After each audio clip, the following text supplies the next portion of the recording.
Good afternoon, everyone. Before we proceed with this briefing conference, may I request na Max Secretariat to have our church. Let us put ourselves into the presence of God in the name of the Father, and of the Son, and of the Holy Spirit. Amen. Heavenly Father, we bow before your presence today with faith, humility, and thanksgiving for the chance to meet again. As we prepare to start this meeting, please send the Holy Spirit to guide us in our discussion and fill us with wisdom and confidence. May you grant us the patience and understanding to remain resilient to life's challenges and face them with grace. In Jesus' name we pray, Amen. In the name of the Father, and of the Son, and of the Holy Spirit. Thank you. Box Secretariat, please. Please read our attendance for this conference. Thank you, Mr. Vice Chairman, for today's conference, the 2026, for the 4 projects.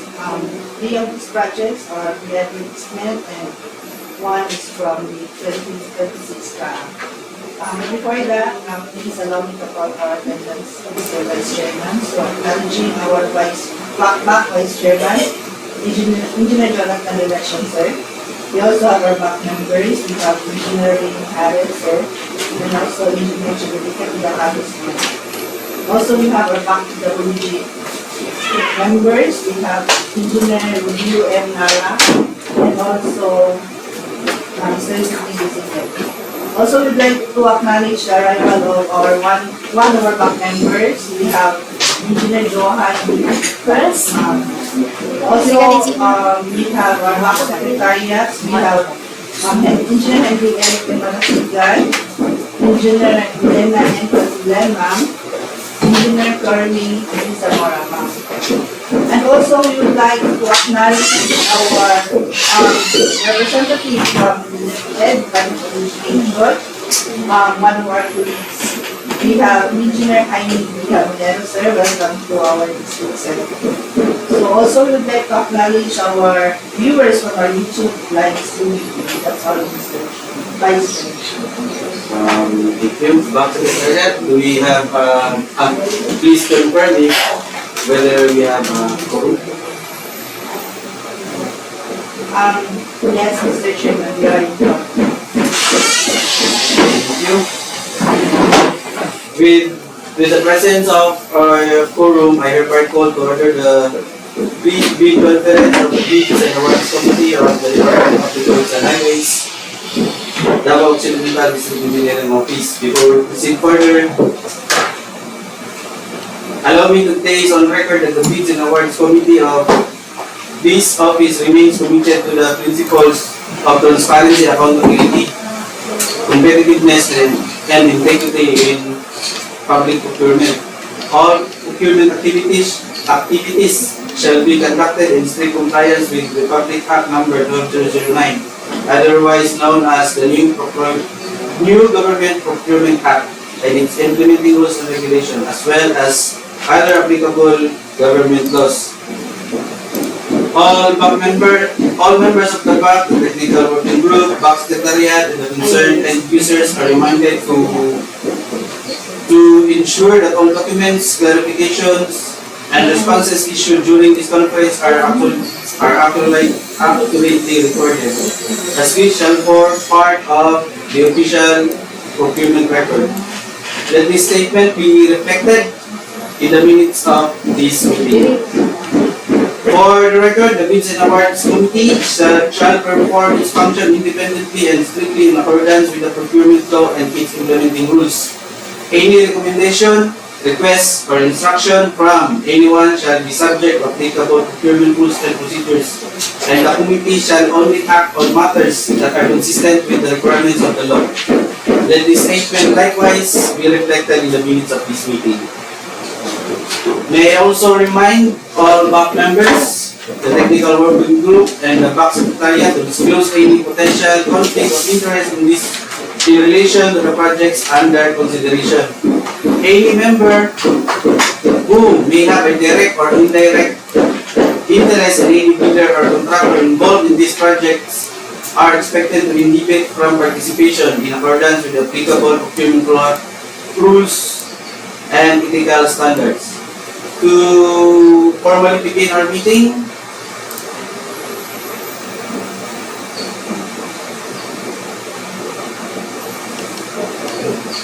so for the record, this private conference is being conducted pursuant to the provisions of Republic Act 2009 and its implementing rules and regulations, which require the conduct of this activity to clarify and explain the bidding documents to prospective bidders prior to the submission of the bids. To proceed, the purpose of this conference is to clarify, number one, clarify conditions of the bidding documents. Second is address questions or concerns from prospective bidders. Third, ensure a common understanding of the project requirements. And fourth, maintain fairness and transparency in the procurement process. So any clarification made during this conference that require modification of the bidding document shall be issued through a supplemental or bid bulletin. So for today's meeting, the BAC will discuss the following 4 infrastructure projects. Project number 1, CIB number 25LE0092, repair rehabilitation of classrooms, Andres Yapon Senior ES, Jose Abad Santos, Trinidad, Davao Occidental. Second project, 25LE0093, repair rehabilitation of classrooms, Fred Johnson ES, Don Marcelino, Davao Occidental. Third project, 25LE0094, repair rehabilitation of classrooms, Santa Maria National High School, Santa Maria, Davao Occidental. Fourth project, contract ID 26LE0034, construction of bridge, Barangay Pinalpalan, Station 0+00 to Station 0+020, Malita, Davao Occidental. May we, to proceed, may we request the BAC Secretariat to briefly present the key procurement information for the projects, including approved budget for the contract duration, bid submission deadline, bid opening schedule, required eligibility documents, key technical requirements under bidding documents, and others. Secretariat, please. Good afternoon, Mr. Chairman. So this afternoon, we have 4 projects from PAD. So first is 25LE0092, repair rehabilitation of classrooms, Andres Yapon Senior Elementary School, Jose Abad Santos, Trinidad, Davao Occidental, with an EBC of 4,800,000 pesos. Duration is 86 calendar days.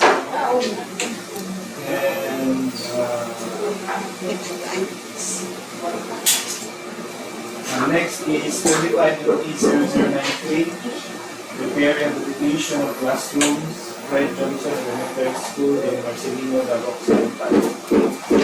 EBC is 4,800,000 pesos. Duration is 86 calendar days. Next will be 25LE0094, repair and rehabilitation of classrooms, Santa Maria National High School, Santa Maria, Davao Occidental. EBC is 4,800,000 pesos. Duration is 86 calendar days. Mr. Chairman, these 3 school buildings are under 2025 DEFF or under NEF projects.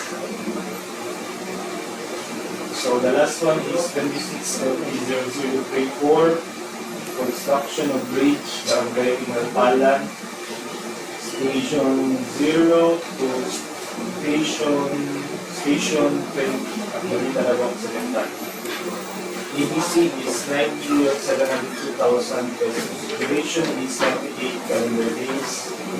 under regular infrastructure program of 2026. The bidding will be on June 30, 2026. So for the school buildings, Mr. Chairman, all of these projects are re-advertised projects. So this will be the second time na we bid this, Mr. Chairman.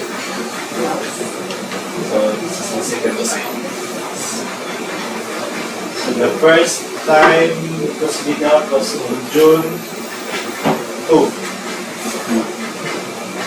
2026, so 2 weeks ago. So, our resolution, we declare this failure of bidding, so for the regular infra, first time na siya na bid out na advertise. So we have all sa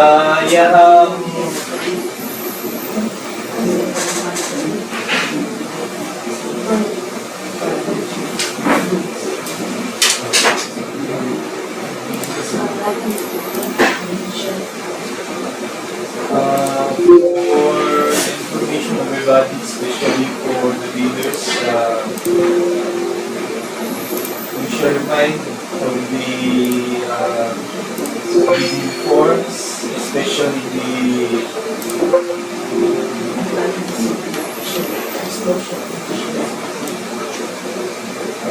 bidding form for the beneficial ownership. In the section 81 and 82 of the RA 1009 na makita sa bidding sheet. Page 45. So,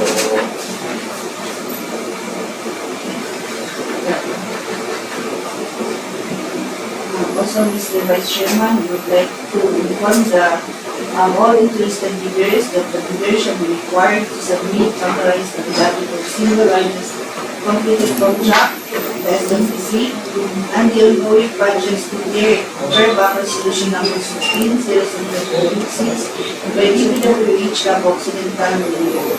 Also, for the NFCC, the bidder shall be required to submit authorized affidavit of net essential contracting capacity, or NFCC, figures of the basis of the conditions for the applicable regulation, and post communication per back resolution number 16, series of 2026 by DPWH Cabo Occidental, Manila.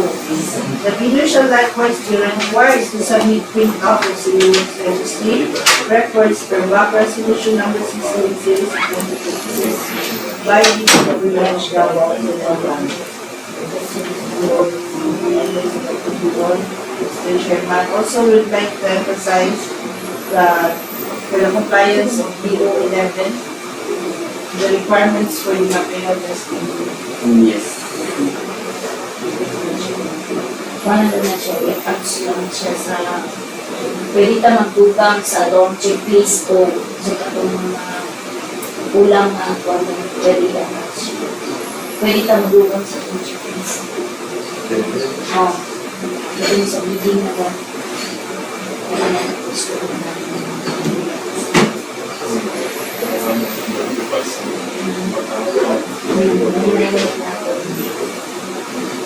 For all the categories or the required categories for all the respective projects, it is also stated in our documents for the interested bidders. Just view or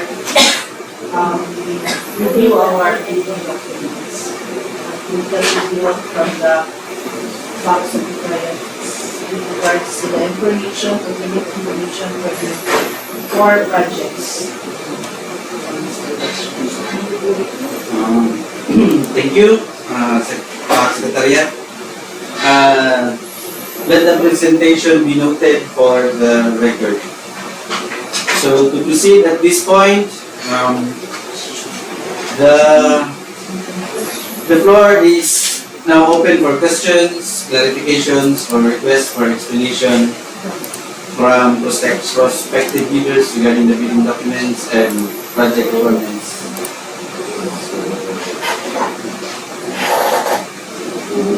And may we request our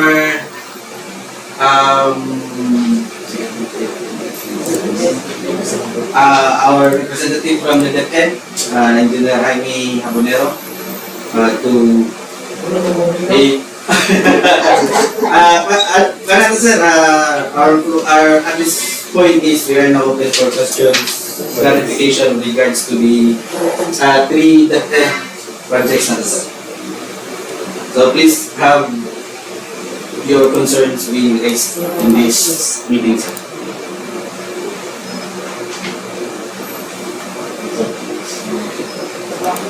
Concern, kanina may question, kumusta naman sa soul building karon? Kani siya sir, repair mo siya sir, okay pa siya. Okay po ba? So, Visible pa siya sir nga. Okay pa, kasi. Kung ako na ang question pa, kung paramitan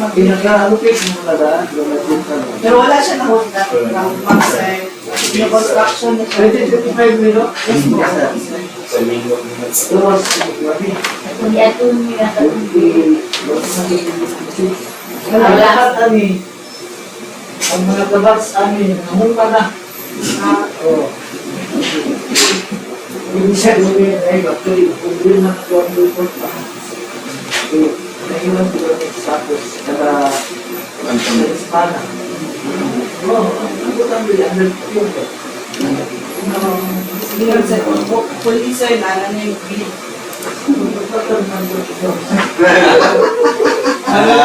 di lang ito siguro Pero masiguro na sir.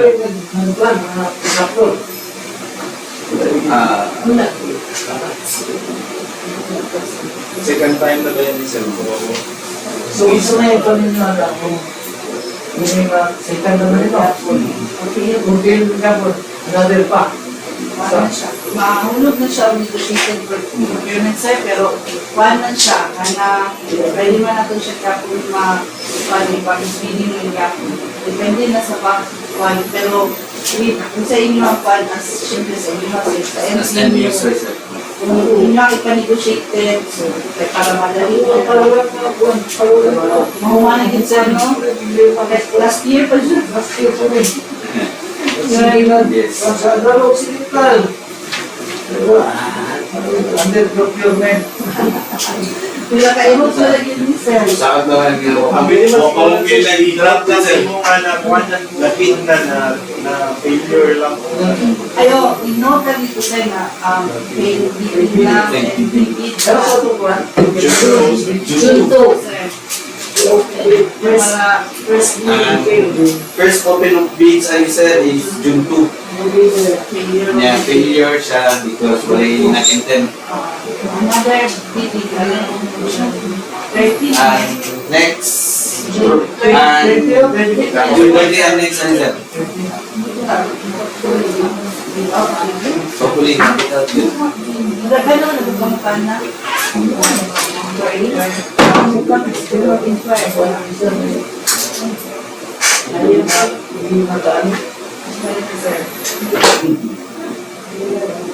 Paon na dito na ba?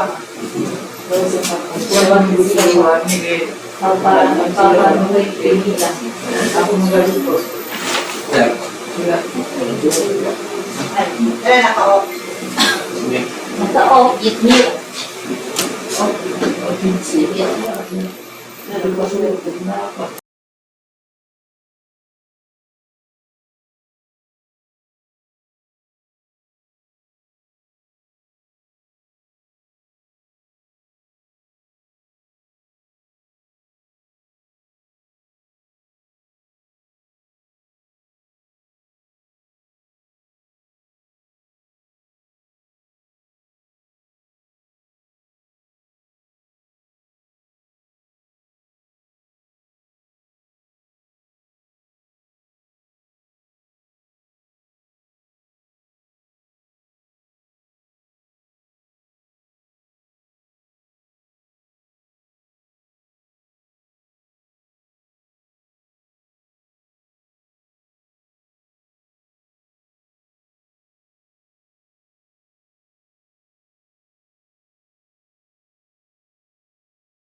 Ano pa yung sir? Concern. Ito? Ay, sige. So, with the concern or clarification being raised by our by Engineer Abunero from representative from DepEd, we will request the technical working group and concerned and users to respond to the technical question raised by our observer or our visitor. So, just and PWG concern ni Sir Jaime. Thank you. Thank you. Yeah, noted. Good na. Okay. Well, all clarifications shall be properly recorded in the minutes of the meeting. So, if the discussion during this conference result in the need to clarify, modify, or supplement any provisions of the bidding documents, the bank shall issue the appropriate supplemental or bid bulletin in accordance with the procurement rules. All bidders are advised to monitor the official issuance of bid bulletins, and this shall form part of the bidding documents. So the BAC reminds all participants that this pre-bid conference is intended only to clarify the provisions of the bidding documents, and those statements made during this conference shall be interpreted as modifying of to the official bidding requirements unless formally issued through a supplemental or bid bulletin. So with attendance here in this meeting, any matters or clarification to be discussed? Then Mr. Vice Chairman. So any motion with regards to this pre-bid conference meeting? Okay, so if there are none and hearing with the motion, this pre-bid conference is hereby adjourned. So thank you all participants for your attendance and cooperation. Thank you. Yes.